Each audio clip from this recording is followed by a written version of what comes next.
Bonjour et bienvenue à cette présentation portant sur les 10 raisons pour lesquelles nous nous trompons sur le monde. L'auteur Hans Rosling nous présente ici 10 instants contre lesquels nous devons lutter pour avoir une meilleure compréhension du monde. Nous commençons par l'instinct des cas qui comporte 4 niveaux. Le niveau 1 qui est l'extrême pauvreté et l'incapacité de subvenir à ses besoins physiologiques de base. Le niveau 2 où le futur est incertain et peut basculer à tout moment. Le niveau 3 où nous avons une amélioration des conditions de vie et nous pouvons offrir un futur meilleur à nos enfants. Et enfin le niveau 4 où nous avons une stabilité financière adéquate. La plupart d'entre nous nous trouvons à ce niveau. Ensuite, nous avons l'instinct de la négativité. Étant donné que l'humain se souvient plus du mauvais que du bon, nous avons tendance à penser que le monde va de plus en plus mal.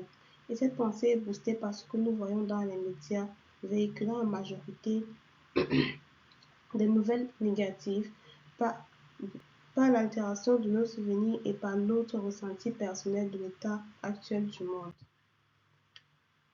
Vient par ensuite l'instinct de la droite.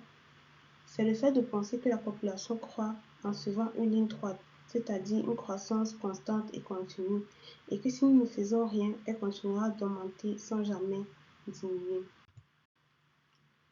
Puis nous avons l'instinct de la peur, qui nous pousse à nous concentrer sur nos peurs au lieu de nous focaliser sur les risques réels et dangereux. Habituellement, nous confondons le terme effrayant qui présente un risque probable et le terme dangereux présentant un risque réel. Nous devons donc plus nous focaliser sur les risques réels, c'est-à-dire sur le terme dangereux, afin de mieux comprendre ce qui se passe dans le monde. En ce qui concerne l'instinct de la taille, les êtres humains ont tendance à exagérer les choses. En le combinant à l'instinct de la négativité, nous estimons les progrès réalisés en attirant notre attention sur les nombres.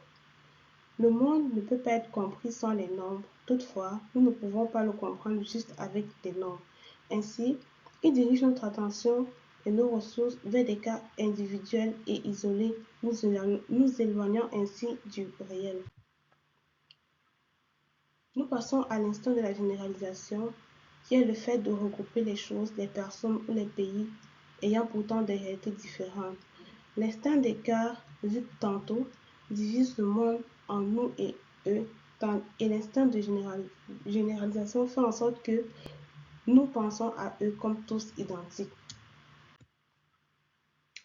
Le 8e instinct est celui du destin. C'est l'idée de croire que les choses sont comme elles sont pour des raisons incontournables. C'est le cas par exemple de l'idée de Hindenburg, soutenant que l'Afrique sera toujours un cas désespéré et ne rattrapera jamais l'Europe. Cet instinct de ne pas mettre à jour nos connaissances nous aveugle sur les transformations révolutionnaires des sociétés qui se produisent autour de nous. L'instinct de la perspective unique. Nous pensons que les problèmes ont la même cause ou alors que la solution à tous les problèmes est unique. C'est le cas par exemple du libre marché, où le problème est le gouvernement par sa réglementation et la solution est la libéralisation du marché par la réduction des impôts et la suppression de la réglementation. Nous passons à l'instinct du blâme. Ici, ils volent notre concentration en nous focalisant sur quelqu'un à blâmer. Cela bloque notre capacité à résoudre le problème ou à l'empêcher de se reproduire, ce qui nous empêche de chercher les explications réelles et les causes réelles. Finalement, nous avons l'instinct d'urgence. Il nous fait agir sous pression, ce qui amplifie nos autres instincts et les rend plus difficiles à contrôler, nous empêche de penser analytiquement, nous incite à nous décider trop vite et nous encourage à prendre des mesures drastiques auxquelles nous n'avons pas réfléchi. Nous arrivons à la conclusion. En conclusion, nous constatons que les conséquences de cette distorsion sont vraiment désastreuses.